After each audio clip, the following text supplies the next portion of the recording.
Hey there fellow creators, Ben here from Cinder Studios, and this week I want to talk about sketchbooks. Sketchbooks are one of those tools that some people really have a love-hate relationship with. Some people really love using them, some people are kind of afraid to pick one up. So here's 5 tips to break your sketchbook fears. Stick around.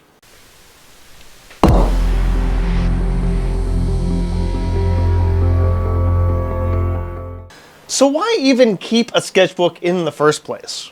Sketchbooks are a great way to collect ideas and track your progress as an artist. The sketchbook isn't necessarily just a place to just scribble things down, it's a visual journal, a scrapbook, a project, an idea book. Any way you want to use a sketchbook, you can. That's up to you and your personal preferences as an artist.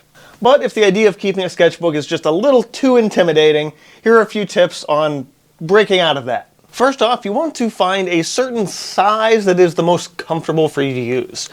When I was in high school and college and carried a side bag, I kept a much larger sketchbook than I do now. Over time, that you went down to something maybe a little bit smaller, and then smaller still. And today, I'm using a 5x7, specifically because this is the perfect size to fit in the side pocket of my cargo pants, which I wear basically every day. But of course, you can go even smaller than that. Just find something that's easy for you to carry around if you're planning on carrying it around. Or if it's a dedicated book that you keep in your studio, go ahead and grab yourself something a little bigger. Another great way of expanding your ability to use a sketchbook is to grab, rather than a white one, which a lot of people find really intimidating with that blank white page, get yourself a tan sketchbook. They also make gray ones. You can get black paper if you really want to. Just grabbing a different color is a great way to find, especially a wider range of values in whatever you're sketching. I like the tan specifically when I'm traveling, because rather than carrying a pen, I could carry maybe a couple of pencils. I usually like to do a dark pencil and then like white charcoal in order to get a nice sort of wider range of things. And if I'm traveling, chances are I'm going to be sketching like waterfalls and stuff like that.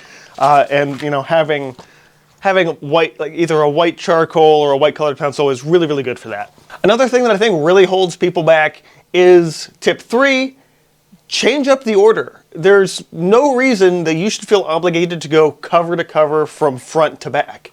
Just pick up a sketchbook, grab a random page in the middle, and just start working. Number 4, this one comes from a place of wanting your sketchbook to be pristine. And while there's no rule or reason that every page has to be perfect, it's a visual journal. It's like you're gonna have terrible sketches and you're gonna have great ones. And you're gonna have everything in between. But if you really, really, really don't like something, don't be afraid to just take the page and just rip it out entirely. Now this comes with a caveat because you can start by ripping out pages, which is good for a while, and then you might have a sketchbook that has a third of the pages that were in it originally, so, grain of salt there. But don't like a page, no problem, just rip one out. And finally, if you're kind of boggled down, I'm not even really I'm not a painter. I don't really work with charcoal or with inks or with graphite. I want to paint. There are tons of people that will keep a watercolor sketchbook. Get something with a little bit thicker paper, skip a few pages in between so you're not wrinkling the hell out of everything. And, get yourself like a pocket water brush and a little tin of watercolors and just go for it. There's no reason why you should limit yourself just to dry media when working in a sketchbook. So pick yourself up some better paper, not better paper, but thicker paper, and use whatever media in that sketchbook that you want to. So those are 5 tips that I've ordered in a very specific way so you can remember it by this acronym. STORM. The size of the sketchbook, a tan or other colored one, the order in which you sketch, rip out a page if you need to, and try different media. The STORM method of sketchbooks. So those are my 5 quick tips on how to break your fears and get working in a sketchbook. I think it covers a lot of the problems that people have. It's like, I just page to page, and this sketch wasn't as good as that sketch. And flip to the back, start from the back, flip back to the middle. Doesn't really matter. Your sketchbook is a personal tool, so use it as such. It's not a thing for other people to see, even though sometimes people will look through your sketchbook, other artists in particular. It's a tool for you. Use it however you want. I'm curious if I missed anything here though. Do you have any tips to help break out of your funk and get moving in your sketchbook? Let me know in comments below. As always though, if you enjoyed this, learned something, or just love hearing me talk about art, go ahead and hit the like button.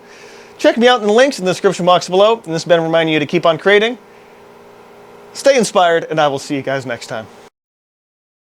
I almost said drink responsibly in the outro. That's the gaming side of this.